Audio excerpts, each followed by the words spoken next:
अच्छा ये बताइए लास्ट टाइम आपके तरफ में देखो, हाँ कॉम्बिनेशन ऑफ कैपेसिटर्स की इक्वेशन पढ़ाई थी। अच्छा कॉम्बिनेशन ऑफ कैपेसिटर्स के मैं अब ये पूरी करने कर चुका हूँ कि capacitor as such part of syllabus नहीं है, सब चार्जिंग डिस्चार्जिंग है। लेकिन बेहतर है जो चीज आती है उसे एक दफा रिव्यू करने में कोई बुराई नहीं है। फॉर एग्जाम्पल आपने इस तरह के क्वेश्चन भी सॉल्व किए कि आपके पास दो कैपेसिटर्स हैं सीरीज में लगे हुए। मैं आपसे कहूँ this one is 20 microfarad and this one is 40 microfarad. मैंने इसको कनेक्ट किया एक 60 वोल्ट सर्किट से। आपसे कहा जाएगा क्या, find potential difference across each. मुझे V1 भी चाहिए और मुझे V2 भी चाहिए। मुझे V1 भी चाहिए और मुझे V2 भी चाहिए। ठीक है। अब इसको सॉल्व करने का वो तरीका जो आप इंटर में या फर्स्ट ईयर में यूज करते थे वो क्या होता था, आप कहते थे सर दोनों सीरीज में है।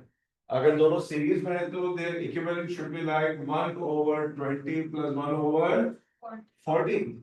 एलसीएम ले लेंगे, इट विल बिकम 2 + 1 3/40। तो सी की वैल्यू क्या बन जाएगी 40/3। और 40 को अगर आप 3 से डिवाइड कर दें तो ये बन जाएगा 13.33 माइक्रो फैरेड। ठीक। जब आपने सी की वैल्यू निकाल दी तो आप ये कहते थे कि अब ये आ गया equivalent capacitor and this is the voltage source V. We can calculate the value of Q equal CV 13.33, V is 16। अगर आप इसको जो है वो मल्टीप्लाई करने की कोशिश करेंगे 13.33 को 16 से, तो पहली बात ये कि कैलकुलेटर अलाउ नहीं है। तो मुझे जरूरत ही नहीं है मैं 16.3 से लिखूं, मैं सब क्या सॉल्व करूं 16.3, बल्कि मैं तो ये कहता हूं आप 0.3 को भी छोड़ दीजिए। आप सिर्फ 13 को क्या करते हैं मल्टीप्लाई, और 13 इंटू 6 करेंगे तो कितना 78 आ जाएगा। ये मुझे हिसाब लगा के इसलिए प्रूव किया। ठीक है। 13 इंटू 6 करेंगे तो क्या बनेगा 78। ये 60 है तो 780।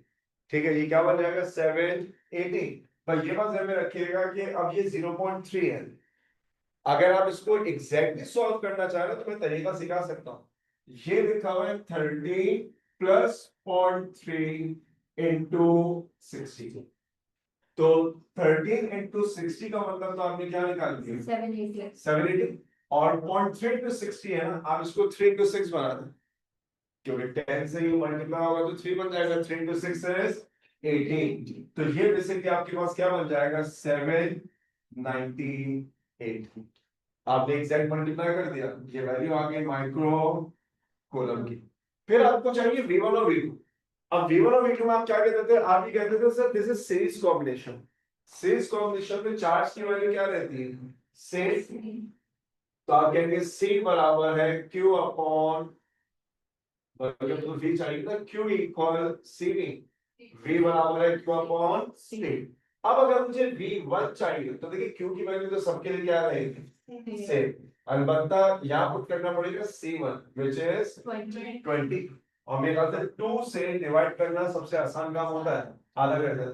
तो अगर मैं 798 को आधा करूं तो क्या बनेगा 399। सोच रहे 399 नहीं बनेगा, आसान सी बात है। 400 होता है तो 800 में तो 400 बनता। ठीक है, तो ये बनेगा 399 क्योंकि 20 है तो ये क्या बन जाएगा 39.9। जिसको आप चाहें तो राउंड ऑफ करके देखेंगे तो क्या ऑप्शन नजर आएगा 40। जब V1 40 आ गया तो V2 कितना बनेगा 20। उसका रीजन ये है कि टोटल वोल्टेज कितना है 60। फिर भी अगर आपका दिल करता नहीं सर पूरा सॉल्व करें तो V2 equal Q upon C2। 798 divide by C2 कितना है 40। जिस तरह 2 से डिवाइड करने का मतलब होता है आधा कर देना, 40 से डिवाइड करने का मतलब होता है दो दफा आधा कर देना। तो अगर ये आ रहा है आपके पास 39.9 तो इसको भी आधा कर देंगे तो 19 पॉइंट समथिंग बनेगा, जिसको मैं राउंड ऑफ करके सिर्फ क्या लिख दूंगा 20 वोल्ट।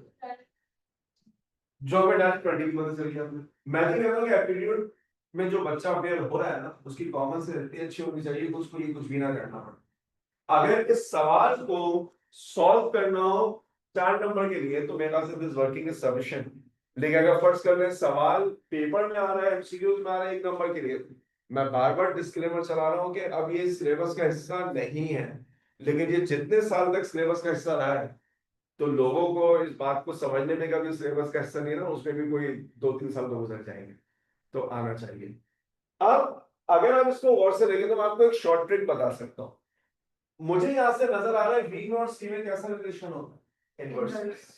यानी जिसकी कैपेसिटेंस ज्यादा होगी उसका वोल्टेज कम होगा, जिसकी कैपेसिटेंस कम होगी उसका वोल्टेज ज्यादा होगा। अगर आप यहाँ पर कैपेसिटेंस का रेशियो देखें तो 20:4 का मतलब है 1:2, यानी कैपेसिटेंस का रेशियो है 1:2। 1:2 का मतलब ये होता है 2 हिस्से एक तरफ और 1 हिस्सा एक तरफ, तो इसका मतलब टोटल कितने हिस्से बनाने होंगे, 3। अगर कोई चीज 1:2 है तो उसका मतलब 3 हिस्से हैं। कोई चीज अगर 2:5 है तो कितने हिस्से हो गए, 7। अगर कोई चीज 3:8 है तो कितने हिस्से हो गए, 11। आसान तरीका होता है दोनों नंबर को ऐड कर दीजिए। तो अब अगर ये लिखा हुआ है 1:2 तो इसका मतलब कितने पार्ट्स होंगे, 3। किसके, वोल्टेज के। तो 60 को 3 से डिवाइड करने क्या है, 20, हर पार्ट 20 का है। अगर कैपेसिटेंस का रेशियो 1:2 है तो फिर वोल्टेज का रेशियो क्या होगा, 2:1, because they are inversely proportional. और 2:1 का मतलब क्या होगा, 2:1 का मतलब ये है कि 2 पार्ट्स इधर जाएंगे तो 40 और 1 पार्ट इधर जाएगा तो 20। आप बगैर सॉल्व किए में आंसर निकाल सकते। आप देख लो V1 की वैल्यू क्या आ रही है, 40, वो लिखी भी, और V2 की वैल्यू क्या आ रही है, 20। कोई बात समझ में आ रही है। यानी अब अगर मैं सिर्फ समझाने के लिए कि हमने सीखा क्या है, अगर मैं आपसे कहूं कि 2 कैपेसिटर्स हैं, this one is 5 microfarad, this one is 15 microfarad, and this battery is of let's say 80 volt. अगर आपसे कहा जाए बताएं दोनों का वोल्टेज क्या होगा, तो सबसे पहले एक काम करेंगे, 5 और 15 का रेशियो क्या बनेगा, 1:3। 1:3 का मतलब कितने, 4, किसके, 80 के। तो 80/4 is 20। अगर ये 1:3 है तो voltage should be 3:1, so this should be 60 and this should be 20। कुछ लिखना भी नहीं पड़ेगा, आपके पास जवाब आ जाएगा। तरीका समझ में आ रहा है, ठीक। अब आपको भी लग रहा होगा सर जो समझ में आया वो तो आना ही नहीं, कॉपी कर दो। सर यस, सर ये रेशो वाला एक बार फिर से बता रहे हैं। मैं रेशियो वाली बात दोबारा बता देता हूँ। अगर आप जो है वो गिवन क्वेश्चन को देखेंगे तो रेशियो है 20:40। 20:40 को अगर मैं सिंप्लीफाई करूं तो ये बनेगा 1:2। अगर कैपेसिटेंस का रेशियो 1:2 है तो वोल्टेज का रेशियो होगा 2:1, क्योंकि voltage and capacitance are inversely proportional. अगर कैपेसिटेंस का रेशियो जो है वो 1:2 है तो वोल्टेज का रेशियो 2:1 है। मैंने कहा कि अगर रेशियो 1:2 है तो इसका मतलब टोटल 3 पार्ट्स होने चाहिए। मैंने वोल्टेज को 3 से डिवाइड किया तो आंसर क्या आएगा, 20। 20 है तो 1 पार्ट का मतलब 20 बन जाएगा और 2 पार्ट्स का मतलब 40 बन जाएगा। मैंने रेनफोर्समेंट के लिए दूसरी एग्जांपल यहाँ लिखी हुई है। अगर मैं 5:15 को देखूं तो दिस इज 1:3। अगर ये कैपेसिटेंस का रेशियो है तो वोल्टेज का रेशियो क्या होगा, 3:1। 3:1 का मतलब ये है कि टोटल कितने पार्ट्स बनेंगे, 4। So each part is 20। यहाँ एक पार्ट जाएगा 20, यहाँ 3 पार्ट जाएंगे 60। आप आंसर वेरीफाई कर सकते हैं, दोनों को ऐड अप करके देख लीजिए, 80 आंसर आया। ठीक है, अब जिससे भी सवाल पूछा था अगर बात समझ में आ रही है तो हैंड रेज कर देंगे ताकि हमें पता चल जाए कि समझ में आ गया। पिक्चर लेंगे वो।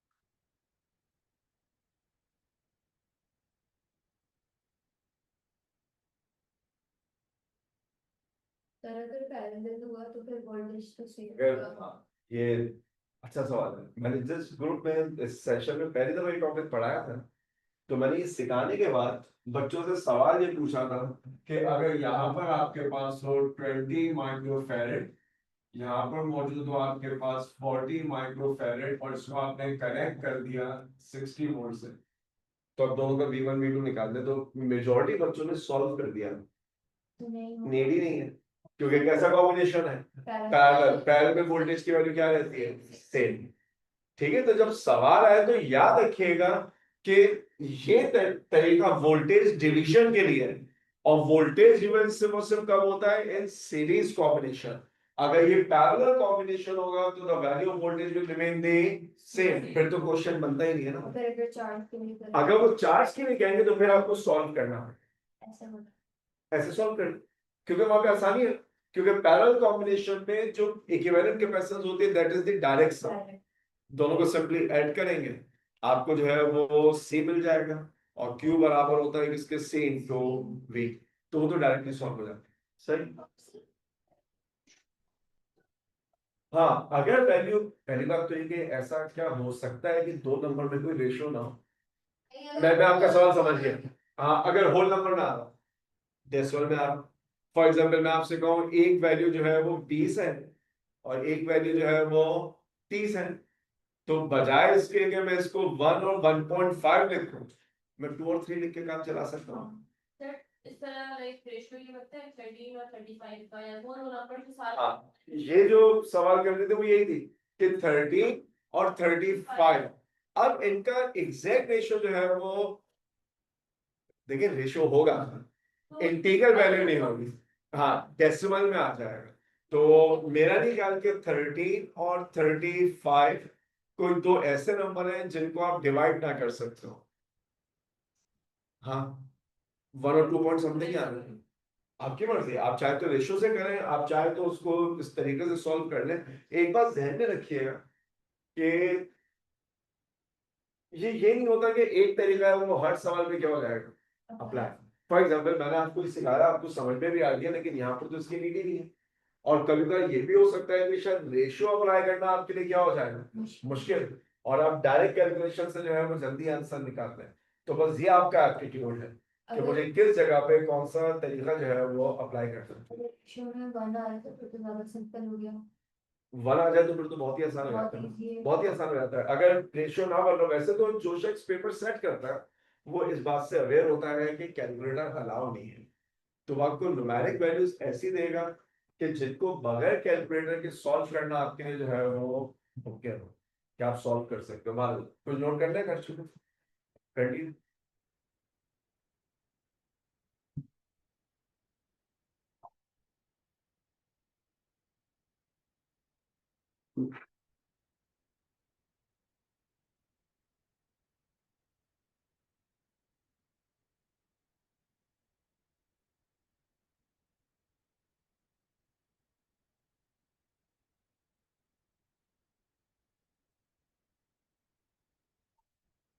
अच्छा, फिलहाल इलेक्ट्रोस्टैटिक्स जितना में पढ़ना था हम पढ़ चुके हैं। जो अगला टॉपिक आप पढ़ेंगे वो होगा इलेक्ट्रिसिटी। इलेक्ट्रोस्टैटिक्स का मतलब था चार्जेस एट रेस्ट। जब मैं लफ्ज इस्तेमाल करूंगा इलेक्ट्रिसिटी, इसका मतलब होता है चार्जेस एंड मोशन, जिसके लिए हम टर्म इस्तेमाल करते थे इलेक्ट्रिक करंट। देखिए हमारे यहाँ एक टर्म बड़ी कॉमन इस्तेमाल की जाती है, वो अक्सर हमारे छोटे बच्चों को रोकते हैं ना, हाथ में लगाओ करंट लग जाएगा, वो साइंस के एतबार से जुमला लगा, करंट नहीं इलेक्ट्रिक करंट, क्योंकि करंट का मतलब तो फ्लो है, जैसे वाटर करंट भी होता है। ठीक है, जब पानी का बहाव बहुत तेज है तो वाटर करंट। इलेक्ट्रिक करंट का मतलब होता है फ्लो ऑफ इलेक्ट्रिकल चार्ज, और जिस सब्सटेंस में फ्लो ऑफ इलेक्ट्रिकल चार्ज हो, आप उस सब्सटेंस को नाम देते हैं कंडक्टर का। आपने मटेरियल्स को दो कैटेगरीज में डिवाइड करके रखा था, तो अब जो टॉपिक आप पढ़ेंगे वो है बेसिकली इलेक्ट्रिसिटी। मटेरियल्स आपके पास दो तरह के होते हैं, एक कहलाता है कंडक्टर और एक कहलाता है क्या, इंसुलेटर। जब आप बात करते हैं कंडक्टर की, तो कंडक्टर के अंदर जो एटम्स होते हैं वो क्लोजली पैक्ड होते हैं कुछ तरीके से। जब ये एटम इतने क्लोजली पैक्ड होते हैं तो होता ये कि वो एक इलेक्ट्रॉन जो यहां कहीं पे रिवॉल्व कर रहा है, उसका फासला ऑलमोस्ट हर न्यूक्लियस से क्या हो जाता है, सेम। सेम। नतीजा क्या निकलता है, जब इलेक्ट्रॉन पे हर तरफ से फोर्स लगती है तो वो सारी फोर्सेस एक दूसरे के इम्पैक्ट को क्या कर देती हैं, कैंसिल। नतीजा ये निकलता है कि जो इलेक्ट्रॉन होता है वो फ्री हो जाता है, वो क्या करेगा, वो अपना ऑर्बिट छोड़ देगा। ठीक, तो आपने कहा जो इलेक्ट्रॉन होगा वो क्या हो जाएगा, फ्री इलेक्ट्रॉन। ये electron atom to atom travel करेगा, नतीजे में आप कहेंगे दिस इज इलेक्ट्रिक करंट, क्योंकि charge is a motion. On the other end अगर आप बात करेंगे इंसुलेटर की, तो इंसुलेटर में जो एटम्स होते हैं वो एक दूसरे से निस्बतन दूर है। इनके दूर होने से क्या होगा, वो इलेक्ट्रॉन जो ऑर्बिट में है उस पर सिर्फ उसी का न्यूक्लियस क्या लगा है, फोर्स। नतीजा निकलता है वो उस फोर्स की वजह से एक ही ऑर्बिट में घूमता रहता है। आप ऐसे इलेक्ट्रॉन को नाम देते हैं क्या, बाउंड इलेक्ट्रॉन्स। तो एक बात तय हो गई, जो इंसुलेटर्स होते हैं उनमें बाउंड इलेक्ट्रॉन्स होते हैं और जो कंडक्टर्स होते हैं उनमें फ्री। क्या कंडक्टर के सारे इलेक्ट्रॉन फ्री होते हो, नहीं, सिर्फ वो इलेक्ट्रॉन जो वैलेंस शेल में होता होगा। ठीक है, वो इलेक्ट्रॉन जो वैलेंस शेल में जो आखिरी ऑर्बिट होता है। देखिए अगर आप किसी मेटल की बात करें जिसके अंदर 4 ऑर्बिट है, तो जो पहले ऑर्बिट के 2 इलेक्ट्रॉन है वो तो टाइटली बाउंड है, वो तो उसी ऑर्बिट में घूमते रहेंगे। उसके बाहर जो 8 इलेक्ट्रॉन है वो भी वहीं पे घूमते रहेंगे। सिर्फ वो इलेक्ट्रॉन फ्री बनेगा जो आउटर मोस्ट शेल के अंदर मौजूद होगा, जिसे आप वैलेंस इलेक्ट्रॉन का नाम देते हैं। यानी हम भी कह सकते हैं कंडक्टर्स के अंदर फ्री इलेक्ट्रॉन्स भी होते हैं और कंडक्टर्स के अंदर, जबकि वहां से बाउंड इलेक्ट्रॉन है। अब हो सकता है आपसे एमसीक्यू का में आ जाए, insulators do not possess electron, is it true or false?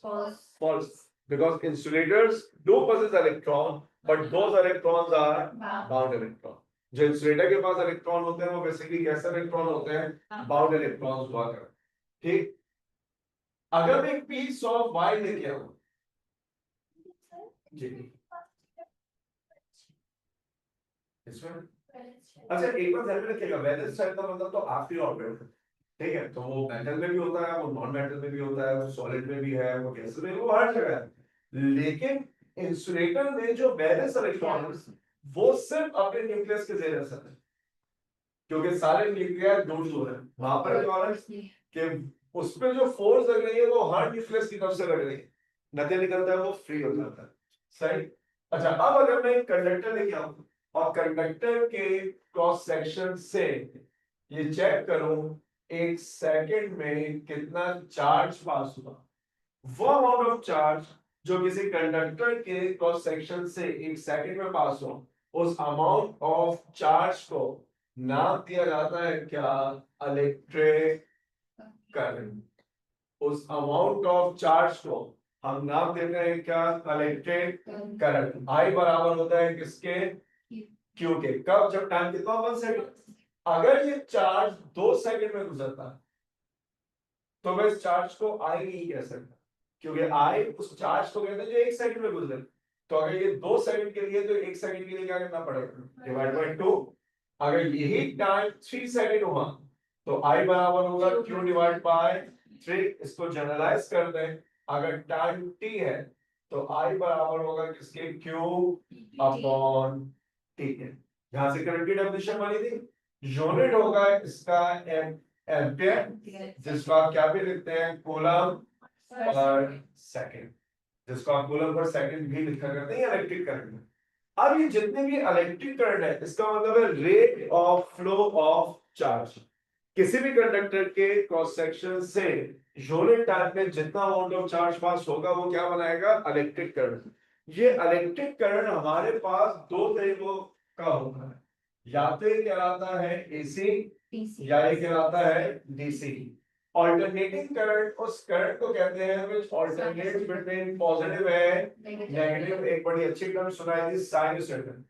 जो साइन कर्व्स होता है वो इसी तरह का है, ठीक। तो ये कहलाता है ऑल्टरनेटिंग। डायरेक्ट का मतलब ये होता है यूनिडायरेक्शन, प्लस है तो मुस्तकिल प्लस, माइनस है तो मुस्तकिल माइनस। इवन ये भी डायरेक्ट करंट है, ये भी डायरेक्ट करंट है। डायरेक्ट का मतलब है कि अगर प्लस है तो क्या ही रहेगा, प्लस। ऑल्टरनेटिंग को ऑल्टरनेटिंग इसलिए कहते हैं because it alternates between positive and negative. ये करंट की एक टाइप है। करंट की एक टाइप और भी है, आप ये कहते हैं कि या तो करंट आपके पास होगा इलेक्ट्रॉनिक या करंट होगा आपके पास कन्वेंशनल। उसूली तौर पे वायर के अंदर जो चीज ट्रेवल करती है वो इलेक्ट्रॉन है, and electron always travel from which potential to which potential. अभी थोड़ी देर पहले भी ये डिस्कस हुआ था। लो टू हाई मैं थोड़ा और हालांकि लो- लो- मिला लो- करूं तो कुछ और हो जाएगा। क्या होता है जब आप इसका electron always travel from low to high low potential to high potential. तो जो इलेक्ट्रॉनिक करंट है वो बैटरी के माइनस से किस तरफ जाता है, प्लस। तो आसान है, लो टू हाई।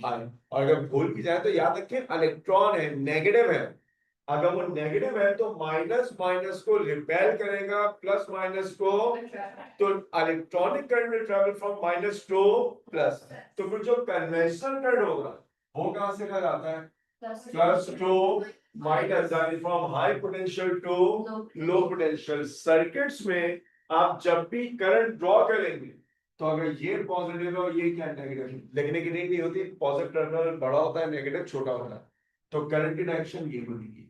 ये कौन सा करंट,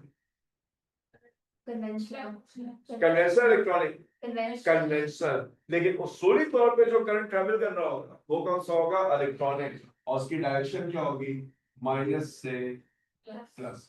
तो ये जो रेड है वो आपके पास इलेक्ट्रॉनिक है, और जो ब्लैक एरो शो कर रहा है वो क्या शो कर रहा है, कन्वेंशनल।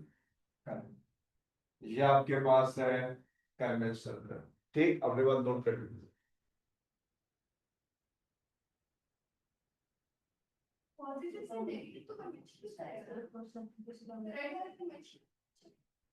पॉजिटिव से आप तो देखिए पॉजिटिव से घूम के नेगेटिव,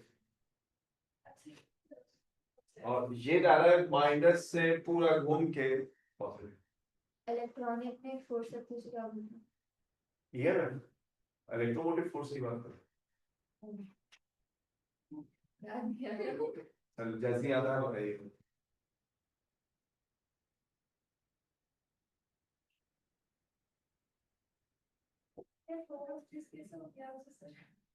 तो आगे हम बचपन से पढ़ा 26 साल हो गए ये पढ़ाते हैं। क्या मुझे अच्छी लगती है इसलिए पढ़ाई है। अरे वैसे बड़ी इंटरेस्टिंग बात ये है कि मैंने सेंटर में सिर्फ बायो नहीं पढ़ा, नहीं पता है। हाँ बस physics, chemistry, maths, English, Urdu, Pakistan studies, computer science, account से सब पढ़ेगा। कॉमर्स वाले नहीं पढ़ा सकते ना, थोड़ी सी अकाउंटिंग पढ़ा सकता था, मैं इंजीनियरिंग में पढ़ाई करता, इकोनॉमिक्स भी पढ़ाते थे। Rate of flow of charge per unit time भी तो पर यूनिट टाइम भी तो सकते हैं। तो फिर रेट का लफ्ज नहीं लिखेंगे, या तो आप लिखेंगे amount of charge passing through cross section of a conductor per unit time, या फिर आप कहेंगे rate of flow of charge, क्योंकि रेट का मतलब ही डिवाइडेड बाय टाइम।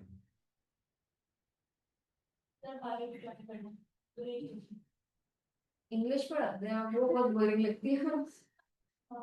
हाँ बहुत पढ़ा है मुझे फर्स्ट एंड सेकंड का, अब तो फिर किताब चेंज हो गई वरना नोट्स याद थे, जिस जमाने में पढ़ा था तो नोट्स की नीड नहीं होती, क्योंकि मैंने पढ़ा ही नहीं करता ना, तो मुझे यहाँ वाले नोट्स याद।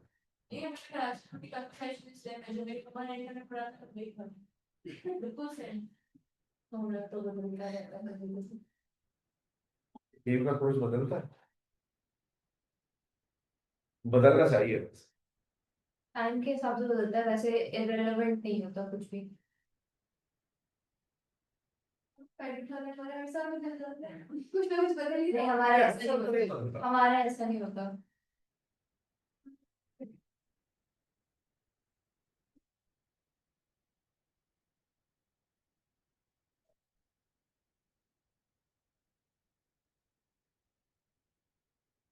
चलो यहाँ देखिए, नहीं अब एक बात बताइए, अगर मैं बाजार जाऊं, बाजार से एक कॉपर वायर लेके आऊं, तो कॉपर वायर कंडक्टर है इंसुलेटर है, कंडक्टर है। कॉपर वायर के कंडक्टर होने का मतलब ये है कि कॉपर वायर के अंदर लगातार फ्री इलेक्ट्रॉन्स मौजूद होंगे, बहुत सारे इसके अंदर क्या मौजूद है, फ्री इलेक्ट्रॉन्स।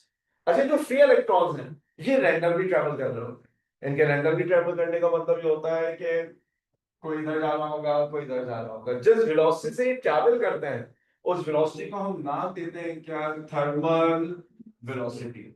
अब ये जो थर्मल वेलोसिटी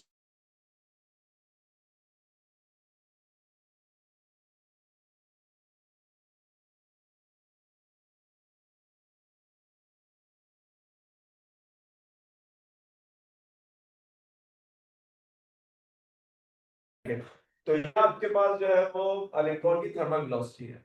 जब मैं कॉपर वायर को लेके आता हूँ बाजार से और मैं कॉपर वायर के दोनों एंड को ऐसे पकड़ लूं तो क्या मुझे करंट लगता है? क्यों? करंट फ्लो नहीं हो रहा उसको, मतलब एक्साइट हो रहा है इलेक्ट्रॉन से। वो इलेक्ट्रॉन फ्री नहीं हुआ ना जिसको। तो फिर कंडक्टर क्यों? नहीं, इलेक्ट्रॉन फ्री है लेकिन आपने दोनों हाथ से पकड़ा हुआ है तो इसलिए आपको और इसका वो नेचर फ्रेंड्स पे चल रहा है कुछ इस तरह से। सर एक हैंड से पकड़ में लग जाएगा करंट। नहीं नहीं। देखिए मैं आपको बता, हाँ आप में से कुछ बच्चे जो बात कर रहे हैं वो किसी हद तक सही भी है। ये जो इलेक्ट्रॉन्स होते हैं, पहली बात तो ये कि कॉपर है, कॉपर है तो कंडक्टर है, कंडक्टर है तो फ्री इलेक्ट्रॉन है, फ्री इलेक्ट्रॉन है तो they must be moving and when electrons are moving electric current should be there. तो अब कुछ बच्चों का कहना होता है सर करंट बहुत कम है, कुछ कहते हैं सर इसके ऊपर एक इंसुलेशन है। ऐसा कुछ भी नहीं है।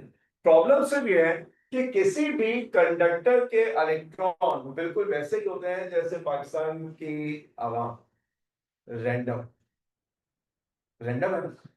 ये बताइए पूरी पाकिस्तान की आवाम आपको किस दिन यकजा नजर आती है यूनाइटेड?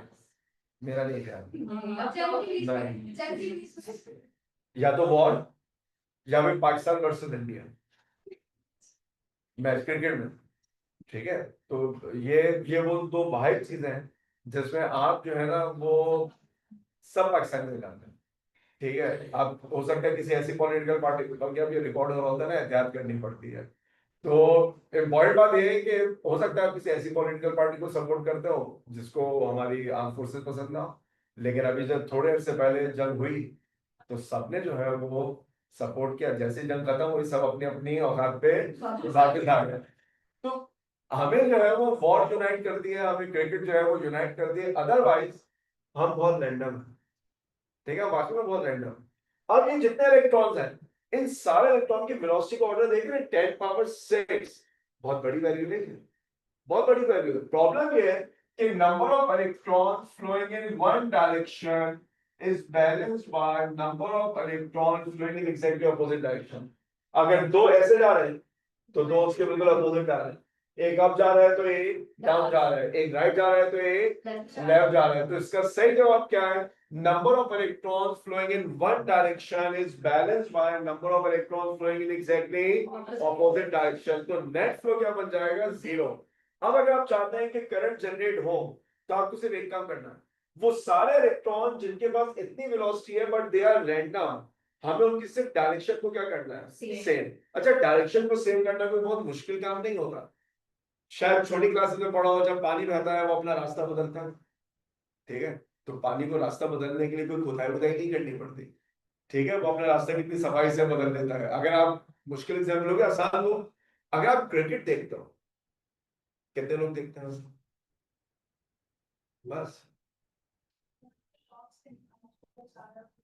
नहीं तो शौक से ही आदमी देखता है, ऐसा तो नहीं ना बिना हाथ पांव बांध के बैठा दिया बेटा पूरा देख के जाना है, पूरे 100 ओवर देख। लेकिन आपको पता है क्रिकेट होती है एक स्पोर्ट्स है, ठीक है, आप दोनों का वतीन को भी पता है। अगर आप क्रिकेट देखें जो हार्ड बॉल क्रिकेट होती है उसमें ताकत का कमाल नहीं है, टाइमिंग। आप देखें ना बहुत सारे बैट्समैन ऐसे हैं जो इतने एफर्टलेस शॉट खेलते हैं कि उन्होंने सिर्फ अपने रिस्ट से फ्लिक करना बॉल जो है वो बाहर। क्यों?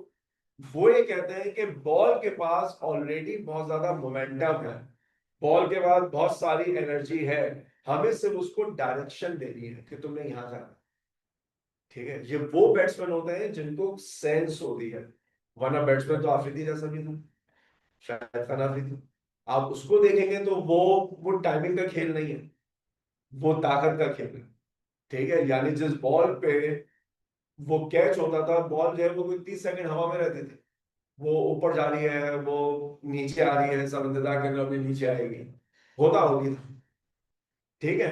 इंपॉर्टेंट बात यह है कि जो हार्ड बॉल क्रिकेट होती है वो टाइमिंग का खेल है, उसमें बैट्समैन ने बॉल को कोई एनर्जी नहीं देनी। जब फास्ट बॉलर बॉल करा रहा होता है उसे तो सिर्फ डायरेक्शन देनी है कि हल्का सा वो फ्लिक करेगा, टच करेगा, कट करेगा, बॉल बाउंड्री के बाहर। एग्जैक्टली वो काम यहाँ पे भी है। इलेक्ट्रॉन के पास वेलोसिटी बहुत ज्यादा है, एनर्जी बहुत ज्यादा है, बट दे आर रैंडम। इनको अलाइन करना है। इनको अलाइन करने के लिए हम करेंगे ये कि यहाँ पर लाके लगाएंगे एक वोल्टेज सोर्स। ये वोल्टेज सोर्स इलेक्ट्रॉन्स को एक वेलोसिटी देगी जिसका नाम होगा ड्रिफ्ट वेलोसिटी। अब इसका ऑर्डर डिफरेंट बोर्ड्स में डिफरेंट लिखा हुआ है। कहीं पर आपको इसका ऑर्डर नजर आएगा 10 की पावर -4, कहीं पे नजर आएगा 10 की पावर -3। मान लो ये ऑर्डर है तो हम इस बारे में कोई इतने जज्बाती नहीं है, लेकिन मैं ये रिकमेंड करूंगा अपनी किताब में जरूर देखिएगा, कोई वैल्यू लिखी हुई है तो हमने वही वैल्यू जो है वो इस्तेमाल करनी है। कार्यक्रम आपके लिए अभी करते हो। ये ड्रिफ्ट वेलोसिटी है। अब अक्सर बच्चे कहते हैं सर थर्मल को देखिए 10 पावर 6, ड्रिफ्ट को देखिए -2 -3, लेकिन होगा क्या, वो सारे इलेक्ट्रॉन जो पहले रैंडमली ट्रेवल कर रहे थे सबकी डायरेक्शन क्या बन जाएगी, सेम बन जाएगी। ये बिल्कुल ऐसे वैसे क्रिकेट में सिर्फ आपने डायरेक्शन देनी है, सिर्फ उसकी डायरेक्शन को क्या करना है, ठीक। अब सारे इलेक्ट्रॉन माइनस से कहाँ जाएंगे, प्लस। तो जो करंट ये बना रहे होंगे वो कौन सा कहलाएगा, इलेक्ट्रॉनिक कन्वेंशनल, इलेक्ट्रॉनिक। और मैं सर्किट में कौन सा शो करता हूँ, conventional, that should be going from plus to minus. अब वो साइंटिस्ट जिसकी थ्योरी की बुनियाद पर ये सारी डिस्क्रिप्शन ने बनाई उसका नाम था ओम, और ओम ने एक लॉ प्रपोज किया, Ohm's law. Amount of current passing through a conductor is directly proportional to the potential difference applied. याद रखिएगा करंट थ्रू दी कंडक्टर होता है, potential difference across the conductor होता है। जब आप प्रोपोर्शनैलिटी को इक्वालिटी में कन्वर्ट करेंगे तो ये क्या आ जाएगा, कांस्टेंट। यहाँ ये कांस्टेंट डिनोट किया जाता है के से। इस के का मतलब होता है क्या, कंडक्टेंस ऑफ कंडक्टर। लेकिन याद रखिएगा असल में मटेरियल्स में जो प्रॉपर्टी पाई जाती है वो कंडक्टेंस नहीं होती। मटेरियल के अंदर जो प्रॉपर्टी पाई जाती है वो होती है क्या, रेजिस्टेंस ऑफ कंडक्टर। देखिए क्यों, कंडक्टर मेटल है, मेटल के अंदर क्लोजली पैक्ड है, नदिया क्या निकलता है, वो एक इलेक्ट्रॉन जो कंडक्टर में ट्रैवल करने की कोशिश करेगा उसे इस एंड से अगर यहां तक पहुंचना है तो आपको क्या लगता है, क्या कंडक्टर में चैनल बने हुए होते हैं, क्या इलेक्ट्रॉन सीधे उसमें से निकल जाएगा, नहीं। अगर ऐसा होता तो आप कहते हैं मटेरियल की कंडक्टेंस है, जिसमें एक चैनल है कंडक्टेंस कम है, जिसमें 2 चैनल बन गए कंडक्टेंस ज्यादा है, जिसमें 3 चैनल बन गए कंडक्टेंस और ज्यादा है। जो बच्चे चैनल का लफ्ज नहीं समझ पा रहे हैं कि अगर ये वायर है और इस वायर के अंदर ऐसे स्ट्रिप्स बनी हुई है कि यहाँ पर कुछ भी नहीं है, ये पाथ है, इलेक्ट्रॉन यहाँ से गुजर जाएगा, इलेक्ट्रॉन यहाँ से गुजर जाएगा। अगर ऐसा होता तो फिर कंडक्टेंस होती, लेकिन ऐसा नहीं है। कंडक्टर में क्या होता है, एटम क्लोजली पैक्ड है इस तरीके से। अब जब इलेक्ट्रॉन ट्रैवल करेगा तो ये अच्छा खासा जा रहा था, इसके न्यूक्लियस से टकरा के यहाँ गया, इससे टकरा के यहाँ गया, यहाँ गया। अब ये इलेक्ट्रॉन मुस्तकिल टकराते टकराते बाहर निकलेगा। ये जो कोलिजन है, this collision is resistance in the flow of current. तभी हम कहते हैं कि कंडक्टर के अंदर जो प्रॉपर्टी पाई जाती है वो बेसिकली क्या होती है, रेजिस्टेंस। अब कॉमन सेंस इस्तेमाल करें, जिसकी रेजिस्टेंस ज्यादा होगी उसकी कंडक्टेंस कम होगी और जिसकी रेजिस्टेंस कम होगी कंडक्टेंस, तो हम ये कह सकते हैं कि resistance is reciprocal of conductance, यानी conductance is reciprocal of resistance. यहाँ पुट कर दीजिए तो ये बनेगा I = 1/RV। तो V किसके बराबर हो जाएगा, I R के, जिसको आप ओम्स लॉ कहते हैं। जब आप यहाँ पर ग्राफ प्लॉट करेंगे बिटवीन V एंड I, तो that graph should be a straight line passing through region. इस ग्राफ का अगर मैं स्लोप निकालूं, जिसको आप में से कुछ बच्चे ग्रेडियंट कहते होंगे, तो जब आप इसका ग्रेडियंट या इसका स्लोप निकालते हैं तो वो स्लोप बराबर होता है change in y over change in x, यानी v अपॉन i यानी r। इस ग्राफ का स्लोप r को रिप्रेजेंट करता है क्योंकि इट्स अ स्ट्रेट लाइन। एक स्ट्रेट लाइन का स्लोप हमेशा क्या रहता है, सेम। तो इसका मतलब है इसकी रेजिस्टिविटी क्या रहेगी, सेम। ठीक, ऐसे कंडक्टर को नाम दिया जाता है क्या, ओमिक कंडक्टर। ओमिक कंडक्टर एक ऐसे कंडक्टर को कहते हैं जो ओम्स लॉ को कंप्लीटली कंटिन्यूअसली ओबे करता है। ठीक, तो अपने पास ये सब नोट कर लें, फिर आगे बढ़ेंगे।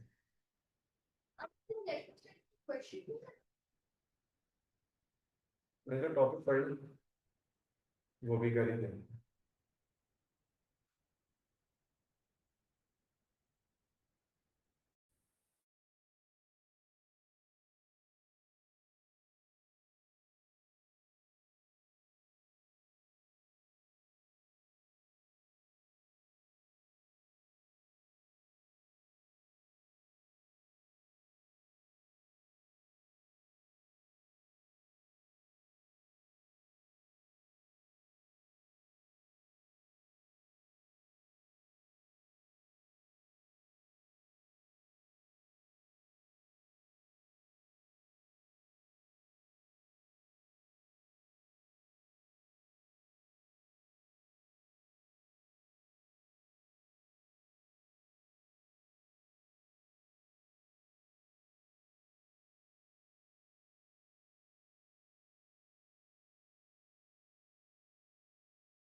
सर माइक ऑन कर दें।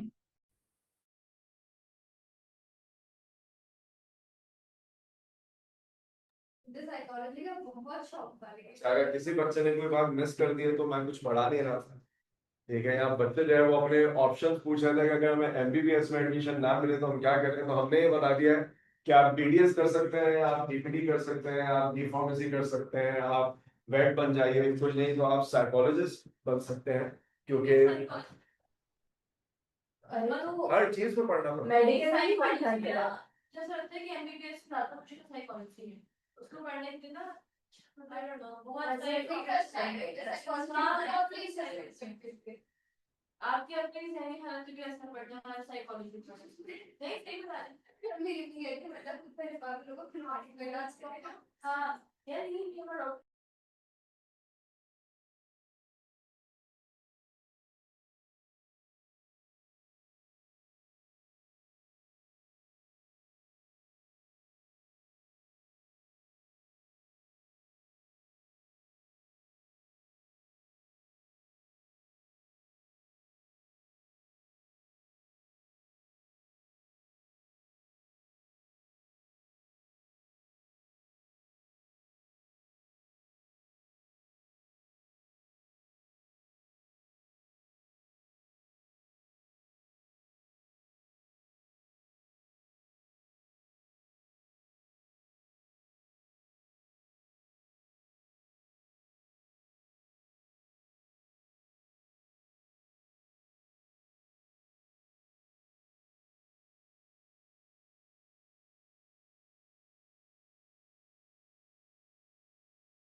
ठीक है, तो अगली क्लास हमारी अब कब होगी?